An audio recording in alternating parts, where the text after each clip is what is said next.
Good night, see you later. That guy Blue. That guy Blue, he just went out and sucked a guitar. Blue donkey balls. Blue donkey. What the hell kind of phrase is that? Blue donkey balls? Like, that's a really shitty way to like talk about people who blow donkey balls themselves. I love photo, you know, I fucking love photobombing people. I like to go to Disneyland and photobomb Asians, and I go like, hey, I photobomb Asians, and I send it to my son, and I'm like, hey, I saw your cousin. I'm just like, yeah, man, we're Asian, we all look the same.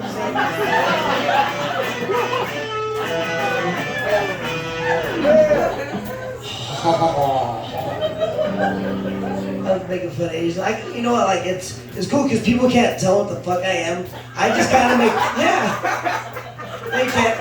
I just make fun of everybody. Like my skin's like brown, so I be saying brown people at work really like non-descriptive. They're like, oh, why do you talk shit about brown people? I'm like, because it kind of includes everybody. And in Santa, it's like everybody. So making fun of brown people basically makes fun of everybody except for like my mom and Lorene, and there's like one white guy over at Lowe's once in a while. But fucking brown people.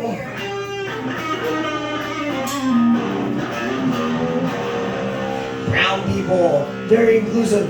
And it is confusing because I have 3 first names. I can thank my mom for that. My name's Ezra Anthony Paco. That's 3 first names. Ezra, that's Jewish, and I'm not Hebrew. And kind of funny, I immediately jump, I'm not Hebrew, I'm not Jewish. Like, I'm not proud. I'm like, I don't want to be that. I don't want to be one of them. Then my middle name's Anthony, so like wherever the hell that came from. And my last name's Paco, and it's like a Filipino descent, and I have to do a whole history lesson spiel with people like, well, Filipinos and Spaniards and the takeover and all that. It gets boring, but like whatever. Like because I'll serve tables. Like Sunday sucks the most to be serving. And like, does anybody ever go out Sunday anywhere ever? It sucks. It goes back to that blowing donkey balls. Blowing donkey balls is probably better than going out on a Sunday because not only is it like a shit show everywhere you go, but when you go out on Sunday, like. Everybody's their worst for a day that God sets aside to be holy. People sure are fucking assholes everywhere you go on a Sunday. You go to like Walmart and they got like 95 kids and they're just trying to like power their way through the aisles just like.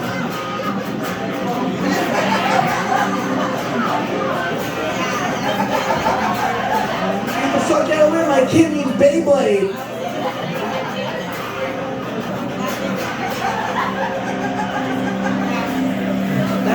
That's really church music right there. Like, I just want to go to church and just be like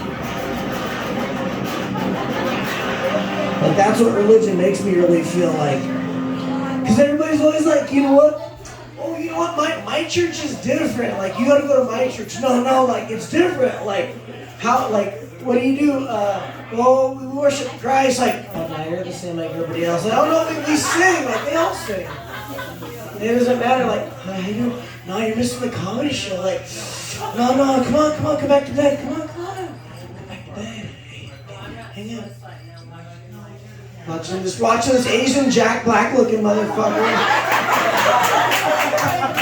Watching this guy suck donkey balls and go on stage and be like, oh, school the rag.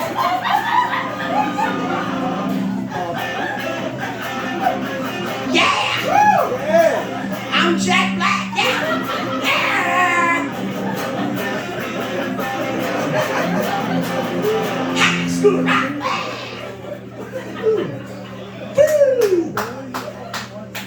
Are they buying? Like, you want to go? Are you going in on a ball? Like, are we getting a ball? A ball? You're gonna need. Are you getting a ball? Like, you're gonna need 60 at least a ball. Oh, what are they getting? Oh, can they get pills? Can they get pills? I'm just kidding. Being a pill popper sucks because it's all like you're super rejected. If you drink alcohol, they're like, When we have a 1998 Chardonnay, it's aged. Or if you smoke weed even, like, oh, this is bomb fucking like haze right over here. I got some like sour diesel right here, it's fire, and you can be proud of it. You can't be proud of pills like, well, I have a 2002 Darvis set where they used to make. I have a 2012 Oxycontin, the ones that were real easy to crush up and snort. You could just like barely like those. Like, oh, I went to this great steakhouse the other day, and you know what? They started the meal off with a 2009 morphine. It was lovely. I got to lay there and just enjoy my steak. Oh. It had that aged morphine that just, you could just taste and see the methamphetamine in it too. It was so good. I just love that painkiller. So who's got it? I am totally 33% kidding. Totally 33% kidding. Man. I'm just gonna set up to him like eyeball and see if anybody like that's what you do. I was in Vegas like this past weekend and oh really? Dude, Vegas is dope. It's like because you're supposed to be able to get in all kinds of trouble there, but I felt like a fucking crazy druggie because I was like, man, I ran out of painkillers, and I'm just thinking like, how do you ask for those? Like, you just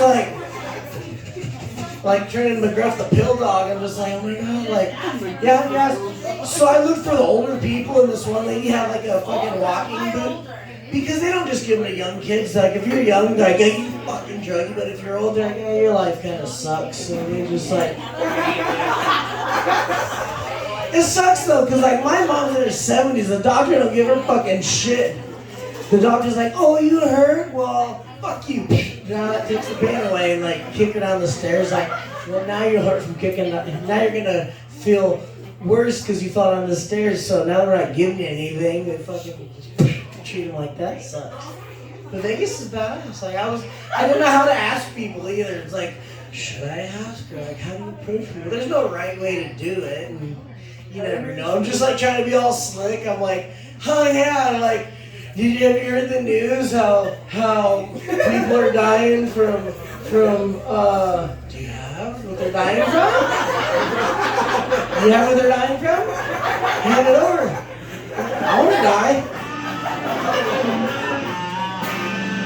What a way to go out though, like in Vegas. Like I was like, I'm ready to fucking go out. I think I'm always ready to like die at any moment though. Not like suicidal, you know, like this world's crazy.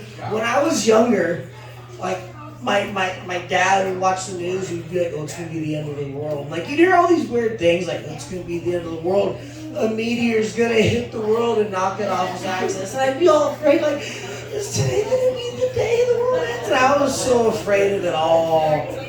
But now, the way the world is, and I'm at my age, and I've lived a good chunk of it, I'm like, yeah, exactly. And I find out that the world isn't gonna end. I'm like, it's not gonna end. I'm like, it's not gonna end today.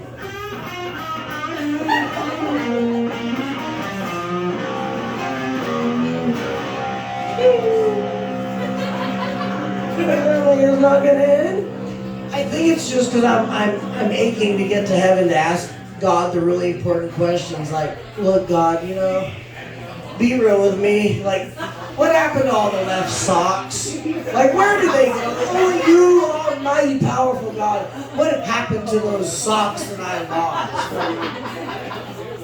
Or that, yeah, or like, what happened to my DJ Quick CD in '98? Did somebody, did you really steal my Rhythmalism CD, or did somebody steal from a CD book, or like did it get jacked from the car? Like, I mean, just tell me, Lord. Like, I just want to know more than anything. Like, what happened to my CDs? There's probably all kinds of crazy shit we've lost, and like, or dear God, was I not asking the right person in Vegas for pills? Please help me, please help me.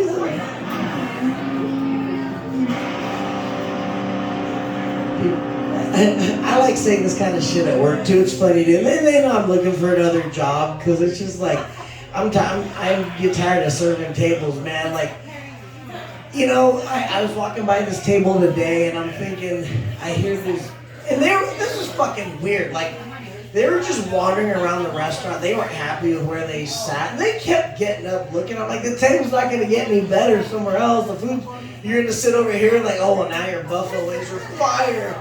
They're all wandering. They're just like, and then you could tell his wife was egging him on to like look for a spot. And I don't know. It's like, you don't have to think of something to ask your server for. You can be happy with the way the meal's going. Be like, hey, do you need anything? No, I'm good. No, some people are just like, can I get shaving? My napkin's facing the wrong way. Can you turn the napkin, please? Oh, thank you. Like, when you get back, can you bring one more napkin and face them the other way? Like, you know, just be happy with them, or be happy. Just be happy. You don't need to keep asking me for shit. Because otherwise I gotta come make fun of you over here at the Swiss. I gotta come over here and, good thing I didn't know these people's names. Be like, oh man, like, oh, Mr. Jenkins over there. Have you ever seen him? He's an asshole. I'm coming to the room because I saw something really crazy earlier. And I think it's the same guy. I saw this dude twice today already. I kind of live by the cemetery and on the way to this was really weird. Like, I was looking at this guy's, homeless black dude. That's whatever. Like, there's no connotation he's having with a homeless black guy. He's pushing his cart down the street and he's yelling to people like, You're all in. I'm not gonna say what he said, but he was dropping N-bombs, yelling, "Hey, you N-words! Russia's gonna attack us! Follow me to the graveyard. You want to follow me to the graveyard?" And all I'm thinking is like, you cross the street, you're not even leading them the right way. First of all, you're yelling N-word to people in Santa Maria. You're probably not gonna get any other N-words to hear. You're gonna be like, oh, N-word, like, dude, like, you're all by yourself. You're the only N-word you're talking to. Number two, he crosses the street, and I'm like, if you're trying to lead people to the graveyard, you gotta go back over across the street. You gotta go this way over here. You're totally going the wrong way. So, I don't know what the hell this guy was doing. But I think I need to be careful, because this could be one of my last stand-up bits, because my wife is watching too much, Investigation Discovery. I think it's starting to scare me because they're always like, oh, well, here's how we just hid the body, or here's how they. I get freaked out. I'll be catching my wife. She's like changing the channel. I'm like, is she really? She's planning it. That's what she's doing. And she's like watching all this stuff, and I'm like, you know what? Maybe she's planning my escape, which would be fine because it dials it back to like, hey, I'm ready to end it. And so if something happens to me and I'm not on the earth anymore, it's that she learned enough from Investigation Discovery to finally pull the trigger and get away with it. So that'll be the end of me. So that's the end of this bit for me. You know, thank you to Swiss, thank you, Lorene, thank you, Sal. Thank you guys very much.